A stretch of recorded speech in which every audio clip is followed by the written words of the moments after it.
The first time it happened back in early childhood, I didn't understand what was happening, why I couldn't move, and where these strange sounds were coming from. Then I thought that I just dreamed it all, but it was not entirely true. The second time this happened, I was incredibly scared. I tried my best to roll onto my side, get out of bed, or even move my finger, but nothing worked. Panic seized me. Thoughts rushed through my head that maybe I would never be able to move again. I wanted to scream, call for help, somehow attract attention to myself. But it was simply impossible. Fear and anxiety were building up and had already turned into mental hysteria the moment I heard footsteps. Heavy and slow, they appeared somewhere in the corridor and approached my room. The door creaked open, and steps gradually appeared near me. At that moment, I thought that it was Dad who put on his shoes and came to me, but it's not clear why. There was a brief silence, after which the steps moved to the writing table, passing by my bed. I felt a slight chill, as if there was an open refrigerator nearby after that. The rustling of sheets of paper was heard, someone leafing through notebooks lying on the table. After a while, the rustling stopped. The steps began to move away until they disappeared somewhere in the corridor, just as suddenly as they appeared, and then I was able to move. I remember the surprised faces of my parents when I asked them why my dad came to me in boots and why I couldn't move after this incident. Sleep paralysis did not bother me for quite a long time. However, years passed. I grew up and lived alone, apart from my parents. And this began to happen again. Everything happened according to one scenario.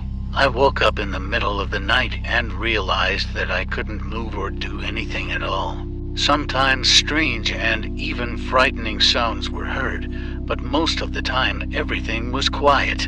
At first I was worried and panicked from helplessness, but over time I learned to get out of this state. I realized that the only thing I could do while paralyzed was breathe. Several attempts to take a deep breath in and out usually bring me out of sleep paralysis. However, sometimes this does not work right away and you have to lie down. Breathe for a minute or even more, but in the end it helps. At that time, I was completely used to it and completely calmly accepted the fact that my body sometimes falls into this state. But now another problem has appeared. In the morning, some items were not at all where I left them in the evening. In those days I had to work hard, and I attributed everything to my absent-mindedness up to a certain point. Waking up at night, I once again realized that I could not move and calmly began my usual procedure for getting out of this state. But this time it didn't work for me. I could breathe, but I could not take a deep breath or exhale, no matter how hard I tried. There was a little fear, but in general, the soul was calm. If this method does not work, then it is not fatal.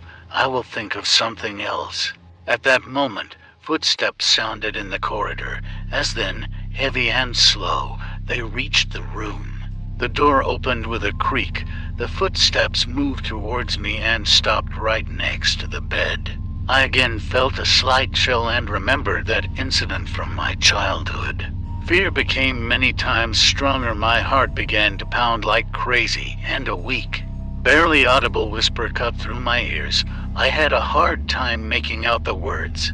"It hides in the bathroom." This repeated for a few seconds, and then the steps began to disappear. The stomp they created sounded very loud in the silence of the night. So when they died down in the middle of the corridor, it seemed to me that the one who issued them simply stopped and stood there. But, of course, there was no one there.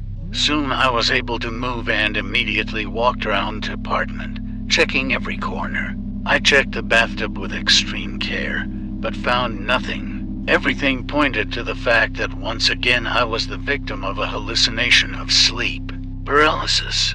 This is the norm, as they say, but this does not make it easier. In the evening of the next day, I met in the entrance with my neighbor, who lived on the floor below. "What was your clatter last night?" she asked me angrily. "Couldn't it have been quieter?" "What, another stomp?" I asked, feeling goosebumps on my body. "I didn't hear anything. It's not the first time," she said accusingly. "I don't know what you do there, but it could have been quieter." Fine." This conversation shocked me. It turns out that these were not quite hallucinations, but I didn't find anything anywhere. Thoughts rushed about in my head. I don't understand anything at all. In the evening I could not fall asleep for a long time. Tossed and turned and thought about everything, but in the end, fatigue took its toll, and I passed out. Against the backdrop of all the events that happened, I had a real nightmare. In this dream, I washed in the bathroom under the shower and closed my eyes to wash my head and face. And when I opened it, I saw something terrible next to me. It sat in the other half of the cast iron tub and looked at me with bulging eyes. He had long, skinny arms clinging to the sides of the bathtub, wet, disheveled hair hanging over his shoulders and face, and a slightly parted mouth full of yellow, decayed teeth. I woke up early in the morning, drenched in cold sweat. There was great fear in my chest. Even my hands were shaking slightly. This morning I looked into the bath only for a moment, making sure that there was no one there and not daring to go there. In the evening, upon returning from work, the body ached with fatigue and exhaustion. So all these horrors receded into the background. Not to say that I completely forgot about all the nightmares, but I was clearly not up to them for now. I had that damn dream again last night. I stand in the bathroom, close my eyes to wash my hair, and when I open it, this creepy crap is sitting next to me again, staring at me with wide eyes and this time even stretching his nasty hands in my direction. When I woke up early in the morning, I lay motionless for 10 minutes, clutching the blanket with my hands. During this time, quiet, barely audible rustles were heard from the bath. Although it is possible that I just imagined it, at least I hoped so. Now no amount of work and fatigue could make me not notice that something was wrong. I didn't find anything in the bathroom, but I couldn't stay there for more than a couple of seconds. When I got home from work, I couldn't think of anything better than to quickly run into the bathroom for shampoo, and then go to the kitchen and wash my hair right in the sink. I did not think that some ridiculous nightmares could affect me so much. Going to bed, I turned on the lights throughout the apartment and was already preparing for the fact that at night I would most likely see this filthy dream again. But I was wrong. I didn't have any dreams. Instead, I once again had to feel completely helpless. Sleep paralysis set in. This was the only time of all when my eyes were open. The light, which had been switched on since the evening, was no longer burning anywhere. It was complete darkness.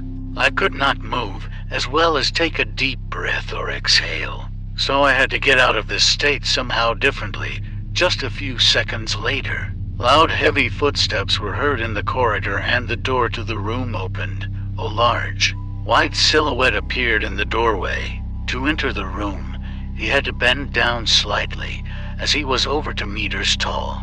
It was hard to see anything in the dark, but I couldn't help but notice the huge horns on his head. He stopped short of my bed now. In the darkness, the sparkle of his eyes was visible. They did not glow in the dark, just some tiny beam of light fell on them, because of which they became visible.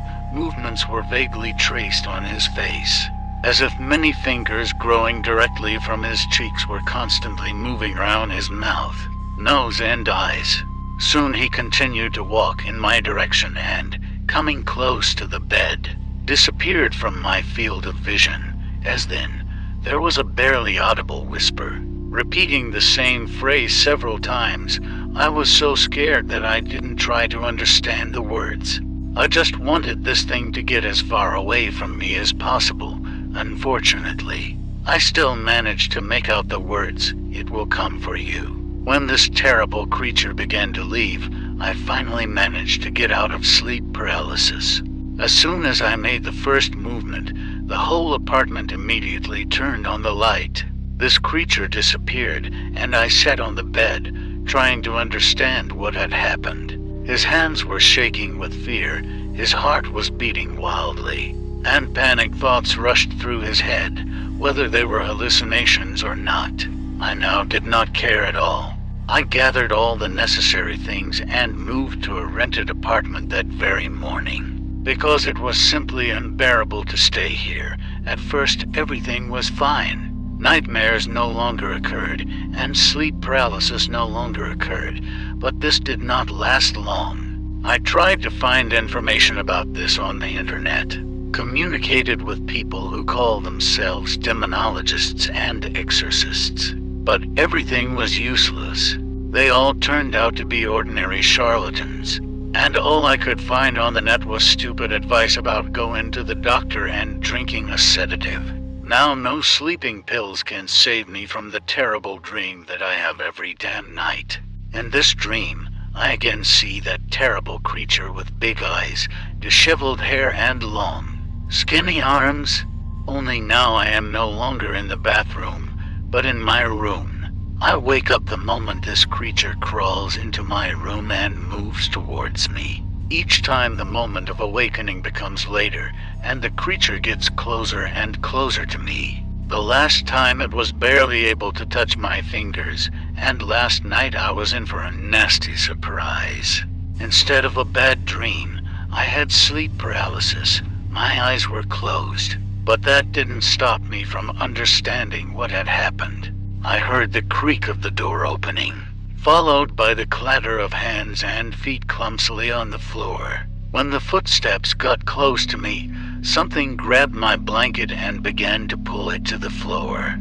I was able to start moving the moment I felt cold fingers grip my leg with sharp claws. I don't know what to do now. The wounds on the leg, by the way, were quite deep. I had to try hard to stop the bleeding. I'm afraid to go to bed, because I know that this creature will definitely come, and when she comes, of course, I will be able to get out of the state of sleep paralysis, but most likely already after death.